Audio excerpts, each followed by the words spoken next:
Well, I think Chip Kelly has got great ideas for what to do with college football. I don't think anybody's going to listen, though. You are Locked On Pac-12, your daily podcast on the Pac-12 Conference. It's the Locked On Podcast Network, your team every day.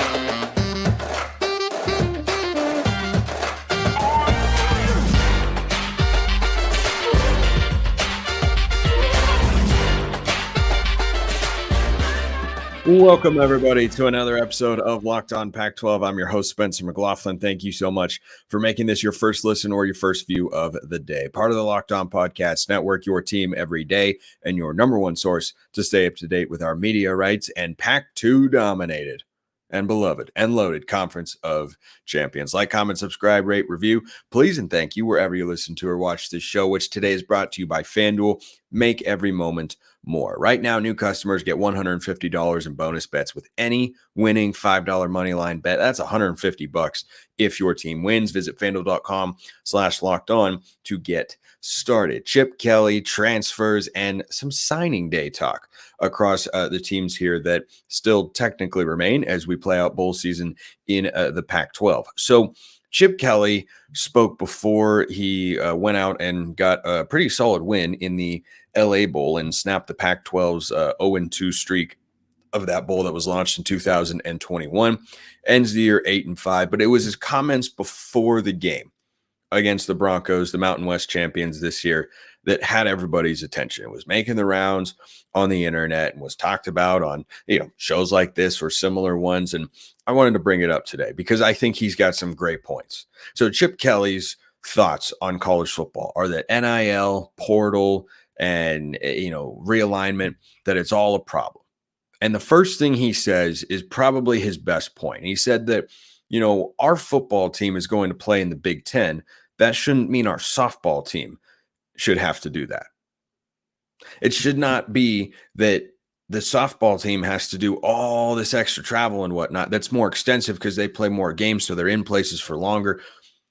They shouldn't have to do that. They should be playing in a conference against USC, Arizona, Oregon State, and the like. I fully agree with that. And he thinks that football should be independent of the rest of the sports, much like Notre Dame is. Notre Dame is a football independent at the FBS level, and the rest of their sports, men's and women's basketball, soccer, whatever you want, they compete in the ACC. And it's his view that that's how everybody should be, because football is different. You keep the funding going through to the universities so that the money that football makes can pay for the rest of the sports within the athletic department. But football should be separate. And then he argues, and that's a great idea, by the way, and he thinks he should have 64 teams at the FBS level. Not that he's thought about this, of course, which was a pretty funny quip, I thought. You should have 64 teams at the Power 5 level, 64 at the Group of 5 level, and those be kind of your two separated off branches. You can still have games that get played between, the Power 5 and the Group of 5 teams. But I think under that proposal, he's saying you'd have separate championships. You'd have separate national championships. You'd have a Group of 5 champion. You have a Power 5 champion. I don't know if Group of 5 schools would be as open to that. They'd probably prefer the current model. That detail, less important though. Then he goes back to the regionality component, where you should have 7 games against teams that are in your geographic region. So essentially the conferences. This would mean the Pac-12 would, de facto be saved. This would be great for Oregon State and Washington State too, because they would likely be included in this model if everything is under one particular umbrella of just FBS Power 5 college football. So then he would want it structured, according to Coach Kelly, like the NFL, where this division plays this division this year. And the next year, this division is going to play that division. And then the next year, this division is going to play another division, and it rotates around. And you have certain matchups that are protected every year. That would be games against teams we currently know as the Pac-12. And then you would incorporate matchups against teams that would be in what would formerly be known as the Big Ten or the Big 12 or the ACC or the SEC. And you'd sprinkle them in here and there. And you put all of that under one television rights contract. And everybody gets the same amount. And then he wants to pay the players as well, because he thinks the schools should pay the players because they are the product that people actually care about. And that's not a discussion I'm diving into on today's show. I think fundamentally what Chip Kelly is talking about is correct. That would be a great model. You could restore regionality. You could, of course, keep Oregon State and Washington State from being left behind, which they should not be. You could allow football to be what it has always been, which is different than the rest of the sports while still being essential. You could have fewer travel costs rather, for all the other sports because they don't have to do all this insane travel. Everybody wins in that scenario. Here's why it'll never happen. I'll never say never. Here's why I am highly skeptical that Chip Kelly's ideas are going to be implemented in college football. What has happened in college football specifically, not in college basketball where the NCAA still runs March Madness, the NCAA when it comes to football is relatively toothless. All they can do is go and tell players that they can't transfer twice and they can't do that anymore either. All the NCAA can do is suspend coaches for a recruiting violation. That's all they do when it comes to college football. If you pay close attention, you'll notice the college football playoff is not saying the NCAA college football. No. That's because it isn't. This is not NCAA 14, the video game. This is the college football playoff. You know who runs that? Television networks and the conferences. So because the NCAA, as a centralized governing body, lost control over the sport, it became too big and too powerful for them to oversee. They said, okay, you know what? We have these conference commissioners. Let's let the conference commissioners run the show and say, you operate your conference and you operate your conference and you don't have to have the same standards. You can play 8 conference games and you can play 9, and we're going to treat that as the same sport under the same umbrella. And everyone's got different scheduling priorities. And the SEC and ACC get late season cupcakes and all this sort of stuff. Everything is unique and it's not centralized. There is no governing body because the NCAA said, we're not, we can't really run the sport anymore. And they're all in on March Madness, which, to be fair, they do run very, very well. Well, what then happened is college football continued to become more and more popular because it turns out America is a sports crazed country, and television has given the access, and the age of mass media has provided the access to as many people as possible. So the television ratings just go up and up and up and up and up. So when the NCAA has ceded power to the conferences and the commissioners have then said, well, it's in our best interests financially, which is what most of them are in it for to begin with, to give the power to the television networks. And so as a result, you have the college football playoff that is not directly affiliated with the NCAA and is instead tied into the conferences. There are no NCAA tie-ins to bowl games. There are just bowl games that have tie-ins with conferences. College football operates essentially independent from the NCAA. So the powers that be are the television networks and the conference commissioners. Now, here's why I am doubtful that the conference commissioners, or rather why Chip Kelly and his great ideas are just going to have to keep talking about them and not actually get to see them come to fruition. The people who are running college football, you know who some of them are. You don't know who a lot of them are. They have attained money, power, and influence over a sport that is doing nothing but ascending in popularity in American culture. Do you think that they are going to willingly give up that money, power, and influence? Yeah, I've got my doubts. Congress people rarely step down from office, even if people look at them and say, whoever it might be, they might look at a congressperson and say, that individual probably shouldn't be in Congress anymore. And then when that person just keeps running and running and running, you're kind of looking around going, what exactly are we doing here? Well, that's kind of what we're doing in college football. You look at the people that are running the sport and you go, why are you making these decisions? Why are you? There's one individual in particular who's a perfect example of this. FanDuel is a perfect example of something you should do right now. As the weather gets colder, the NFL offers stay hot on FanDuel. Right now, new customers get $150 in bonus bets with any winning $5 money line bet. That's $150 if your team wins. If you've been thinking about joining FanDuel, There's no better time to get in on the action. The app is super easy to use. There's a wide range of betting options, including spreads, player props, over-unders, and more. You can bet college bowl season over there. Cal did not look good against Texas Tech. UCLA for the first half did not look good against Boise State, but they came back and covered in the second. So my spread picks there on bowl season so far, 1-1, which is kind of par for the course based on how I've performed over the last couple of years. But if you think you can do better, FanDuel is the place to go. Go to FanDuel.com/lockedon, kick off the NFL season, and get your college football gambling fix as well. FanDuel, official partner of the NFL.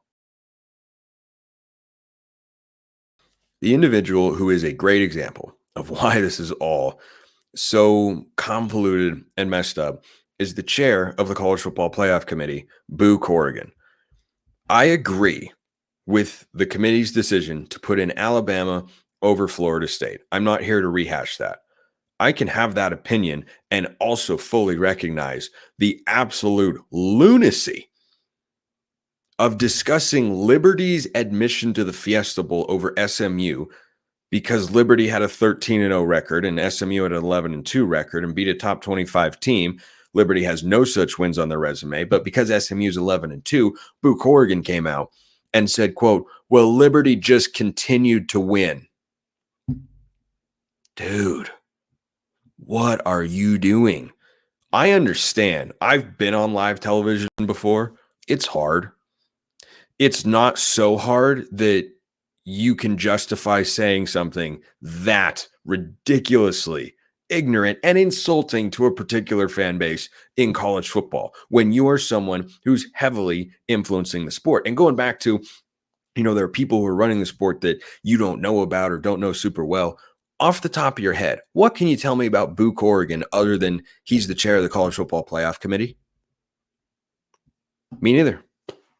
That's all I got. I have no idea, frankly, what his qualifications are, but I've heard Joel Klatt make this point, and I think he's absolutely correct. You have people on the College Football Playoff Committee that are athletic directors or administrators at universities. Their jobs are far too multifaceted for them to be regularly paying attention to college football. They can't possibly watch enough games to make informed decisions, and that is often reflected in the way that the College Football Playoff Committee votes for certain rankings. It has been the case for several years. And so I think that for college football as a whole, you have all these individuals that have attained money, power, influence over a sport that is wildly popular. Who's going to force them to give that up? The NCAA? Nope. Chip Kelly's ideas sound so good. You know why? Because in many ways they are good. I agree with a lot of what he is saying. But who's going to go to those commissioners and say, all right, guys, let's throw in the towel. Let's allow for an executive commissioner. Who's that going to be, by the way? I have absolutely no idea. I'll throw my name into the ring, but you never know. So I just look at that structure and the way everything's set up and say, who's got the enforcement mechanism to force those commissioners and TV executives to give up the power that they have? The influence they have over the sport. Who's going to do that? I don't know. I don't see that happening. So I think Chip Kelly's ideas sound great in theory. I think they're fantastic in theory for a multitude of reasons, as I talked about earlier on the show.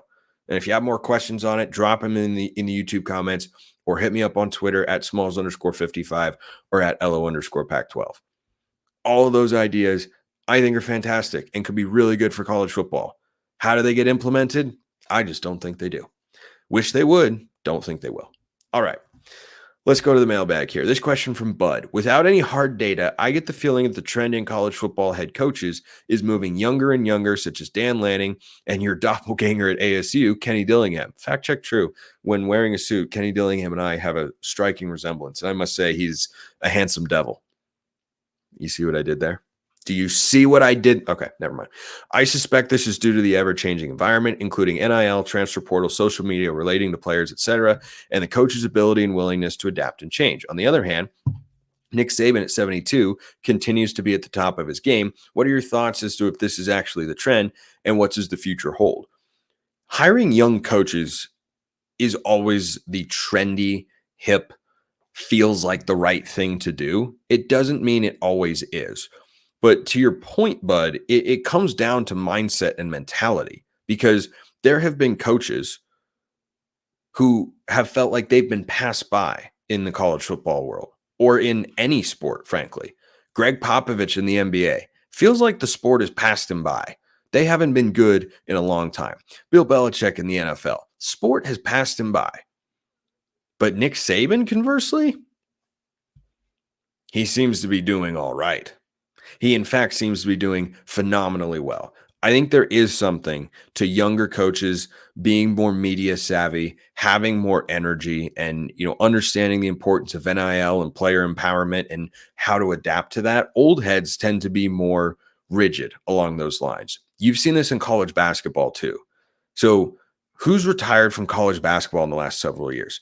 Jay Wright at Villanova, Hall of Famer. Mike Krzyzewski, Hall of Famer. Roy Williams, Hall of Famer. What do those three guys have in common? Did they stop knowing basketball? No.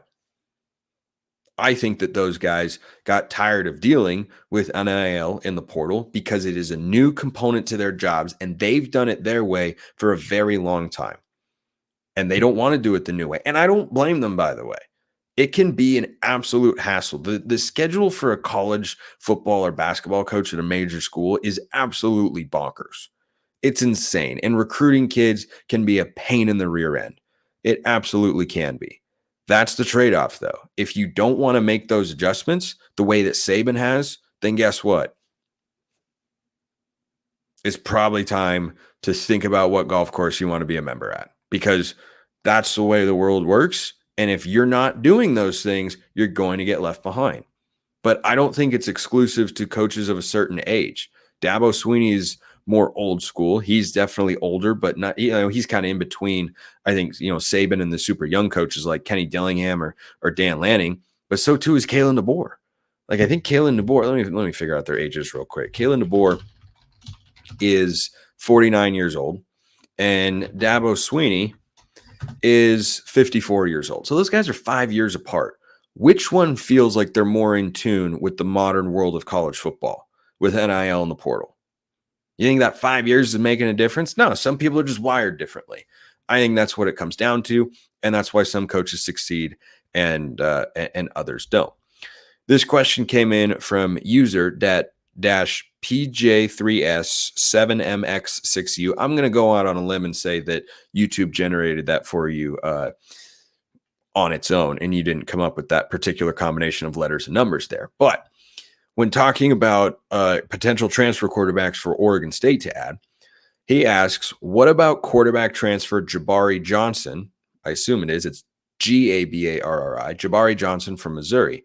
Greg Biggins gave him a crystal ball to Oregon State, but it's been pretty quiet. The guy's an amazing runner. So he does have a crystal ball to Oregon State on 24/7 Sports. It has definitely flown under the radar, although Trent Bray, Oregon State head football coach, tweeted out the beaver emoji and the lock, which every coach, going back to, the younger coaches being more media savvy in some instances, comes up with his own way to let people know that a commitment has come about. And then that draws people to the internet, and then they get buzzing and talking, and shows like this one and countless others like it will start to talk about it on their shows, generates interest around the program. I don't know specifically who he was referring to there, because the announcement, to my knowledge, did not come afterwards. But could it be Johnson? Yeah, he's a guy that, crystal balls don't get logged by accident. He was a backup at Missouri this year. He's someone who I think is interesting. I don't know how much he is a fit at Oregon State or Washington State for that matter, but obviously we're talking about Oregon State here. I don't know how much of a fit he is with the Beavs unless Ryan Gunderson knows something that I do not. Here's something that I know that you're going to now know. LinkedIn Jobs is the place to go. When you're hiring for your small business, you want to have as many top-tier candidates as possible to interview.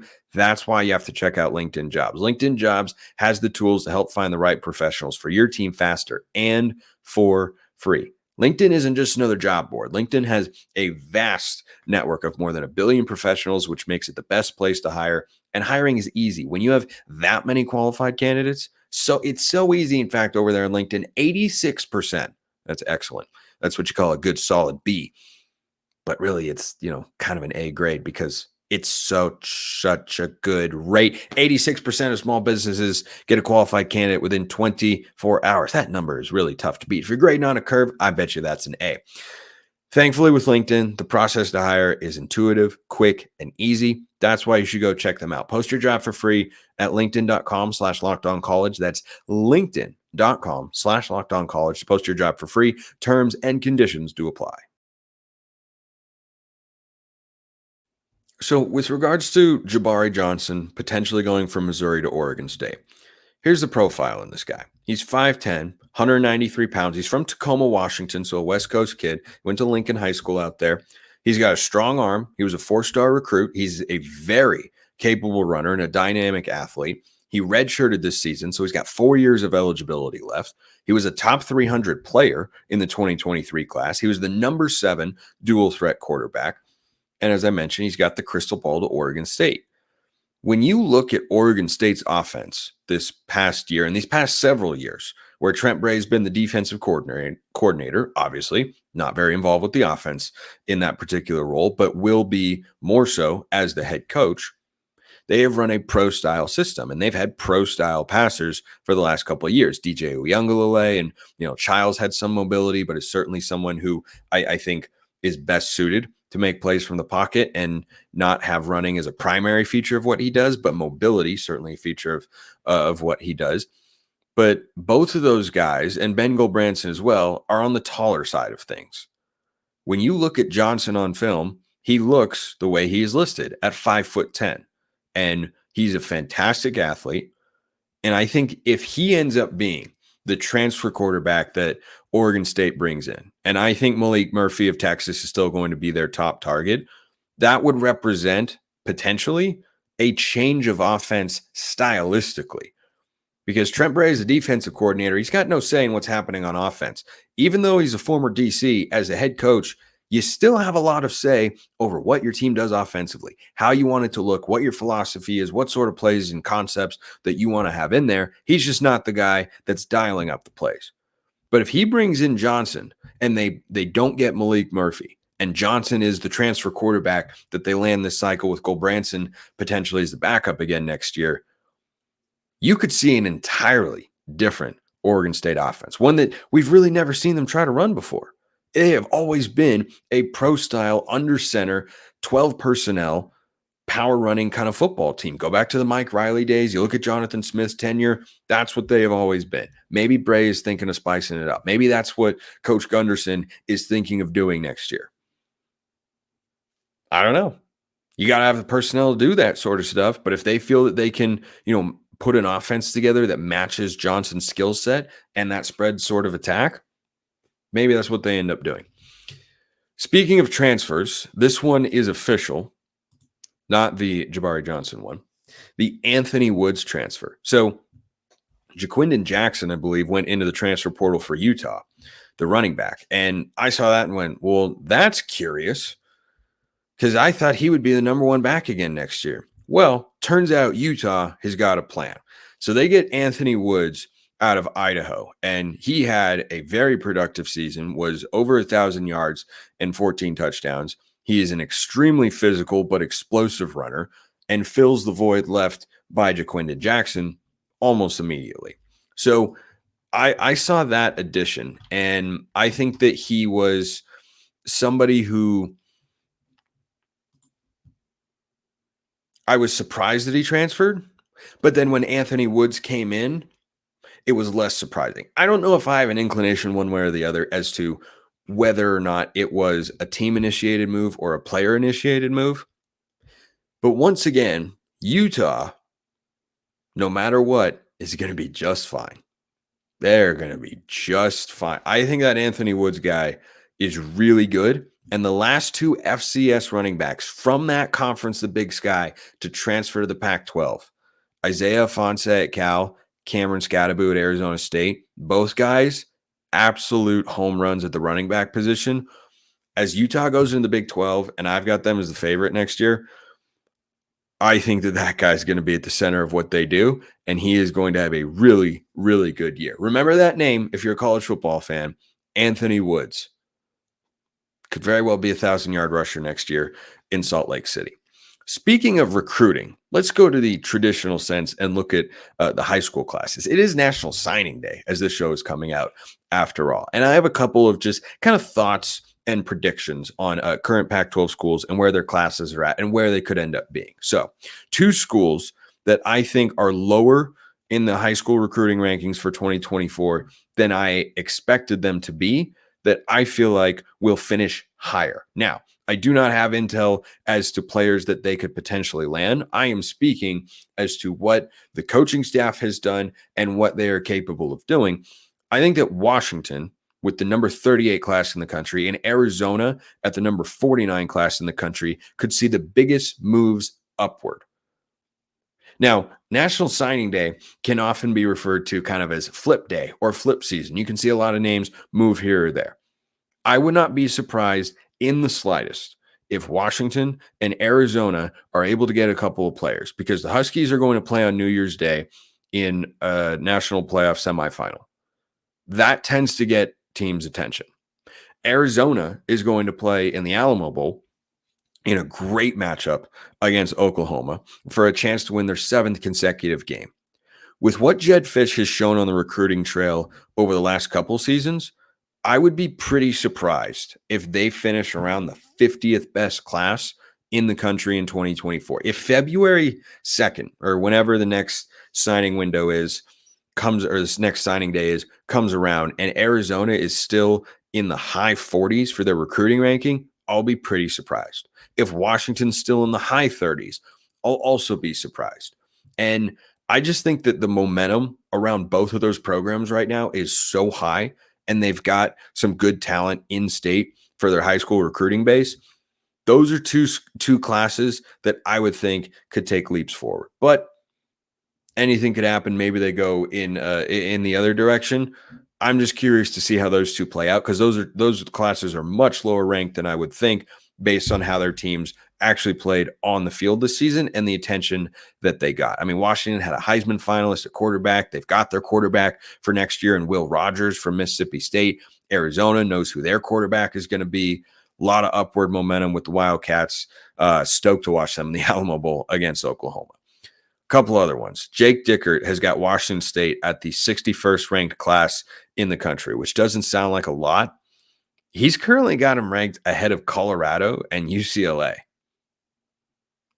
I don't know if they're going to have that sort of success in the transfer portal, so the composite class for 2024 might not be higher.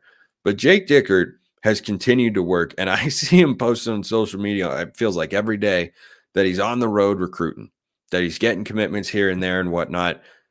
I think that he is someone who values recruiting as much as you can up in Pullman, and you have a certain ceiling, especially now that they've been, essentially demoted, which of course sucks and is wrong. If he pulls up a top 50 class, I think that'd be a pretty remarkable achievement. But being ahead of other power schools right now at Washington State, I think is a testament to what, Dickert can continue to do there. And I continue to be a Jake Dickert fan. I think, maybe they go with their backup quarterback from this season. I think they probably need to bring a transfer, but I think that Dickert just continuing to work that hard, I think he's just doing a fantastic job as best he can when he's been dealt a pretty bad hand. And when you don't play in a bowl game, by the way, you have a chance to go and hit the trail hard. He has taken every opportunity to do just that. Oregon State is all the way down at 115th in the country. Only 11 total commits. 6 of them are 3 stars. 5 of them are rated lower than that. That's another one that I think can move.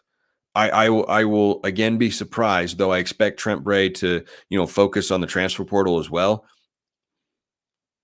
With Washington State at 61, I don't know how Oregon State, coming off a better season, would finish outside the top 100 there. I don't expect them to be super high, but with Arizona, Washington, I think that Oregon State could climb substantially. And they only have 11 total commits right now. And I think as they've kind of, gained stability with the legal situation and their schedule as well, I think all that trends towards, that can move in a positive direction. And then the last question I have for current Pac schools, but future members of other conferences, of course, is Stanford, which once upon a time was inside the top 20, has fallen down a bit to number 31 nationally. But the guy they've been able to keep committed is Elijah Brown, the highly rated 4-star quarterback from Mater Dei High School in Southern California. If they keep him committed and he signs in the early signing window to go play football for Stanford, Troy Taylor going into the ACC, that'd be some serious momentum on the trail. And I think eventually he's going to do a good job. Talent acquisition is really tough there, but if he keeps recruiting at a top 30 level, I think Troy Taylor is a pretty competent in-game coach. And I think Stanford might not be able to become a conference power again, but could at least be relevant as they go to the ACC. Appreciate you listening. I will see you next time. And until then, hope you have a wonderful rest of your day.